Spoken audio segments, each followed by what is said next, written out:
मैं सबको कहूँगा 1:30 बजा है, 2 घंटे और इंतजार कीजिए। जो नेशनल कॉन्फ्रेंस के क्लेम है चारों सीट्स पे आपके सामने आ जाएगा। आप क्यों इतनी चिंता कर रहे हैं? 2 घंटे का तो इंतजार है। जो नेशनल कॉन्फ्रेंस अपने एमएलएज के साथ बार्गेनिंग कर रही हो, जो जमात कुरान लेके अपने एमएलएज के घर पूरी रात बैठी हो, कि आप अपने कैंडिडेट को वोट दीजिए, वो जमात 4 सीटों पे क्लेम करे तो आपको थोड़ा इंतजार करना होगा। जम्मू कश्मीर नेशनल कॉन्फ्रेंस का कहना है भारतीय जनता पार्टी ने एमएलए को खरीदने की कोशिश की है। नहीं, हम खरीदेंगे किसको? हमें खरीदने की आवश्यकता ही नहीं। अगर उनकी मुर्गी हमारे आंगन में अंडे देने आएगी तो हम क्यों मारेंगे उस मुर्गी को? सुनील जी, जिस तरह से हमने देखा आज इस इलेक्शन में पीडीपी, कांग्रेस, नेशनल कॉन्फ्रेंस और कुछ आज़ाद इंक्लूडिंग इंजीनियर रशीद के भाई सब एक साथ आए बीजेपी के खिलाफ। देखिए, नेशनल कॉन्फ्रेंस ने इस इलेक्शन को पोलराइज कर दिया on the name of religion, on the name of region, क्षेत्र के नाम पे और धर्म के नाम पे। नेशनल कॉन्फ्रेंस ने एमएलएज को कंसोलिडेट करने की कोशिश की। विशेषकर कश्मीर में एक समुदाय के केवल मुस्लिम धर्म से वाबस्तगी रखने वाले एमएलएज हैं, उनको धर्म के नाम पे जुटाने की कोशिश की, और कुछ जम्मू में इन्होंने रीजन के नाम पे जुटाने की कोशिश की। सुनील साहब, चौथी सीट पे काफी कंपटीशन था। कॉन्फ्रेंस भी कह रही है कि हम 4 सीटें जीतेंगे, आप कह रहे हो कि हम 3 सीटें जीतेंगे, ये तो 7 सीटें हो जाती है। आप हमें ये बताइए कि आप किस कदम पर इस वक्त खड़े हैं? मैंने नंबर बोला ही नहीं।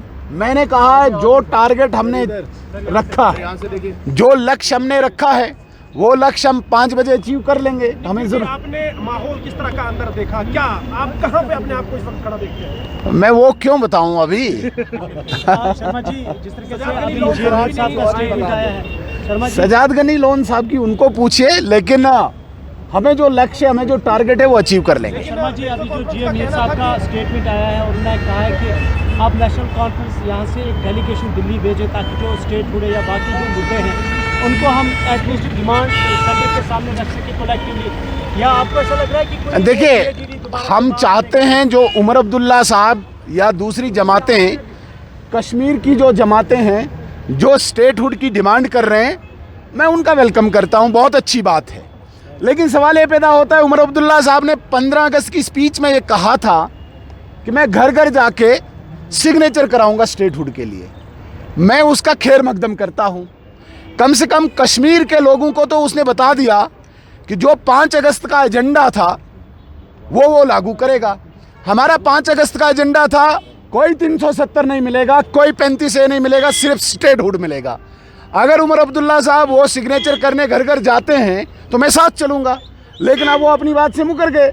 उन्होंने 15 अगस्त की स्पीच में कहा था कि मैं स्टेट हुड के लिए सिग्नेचर करने जाऊँगा, तो मैं लीडर ऑफ अपोजिशन भी साथ चलूँगा, लेकिन वो मुकर गए, वो रुक गए। यही तो हमारा एजेंडा था, यही भाजपा का एजेंडा था, यही 5 अगस्त का एजेंडा था कि कश्मीरियों के दिमाग से निकाल दीजिए कि 370 कोई चीज़ है, ये दफन हो चुकी है। 35 कोई चीज़ है। अब एक ही चीज़ है जो सेंटर ने देना है, वो स्टेट हुड देना है। चले, उसके लिए कौन रोक रहा है? लेकिन उनका ये कहना है ना कि बीजेपी की सरकार अगर यहाँ पर बनेगी फिर स्टेट हुड मिलेगा, तब तक स्टेट हुड नहीं मिलेगा। नहीं, बीजेपी की सरकार के अलावा ही स्टेट हुड मिलेगा। मैं बड़े दावे के साथ आपको शर्मा जी, क्या आपने उन इंडिपेंडेंट कैंडिडेट्स का अप्रोच किया था? नहीं, बिल्कुल नहीं। हम क्यों अप्रोच करेंगे?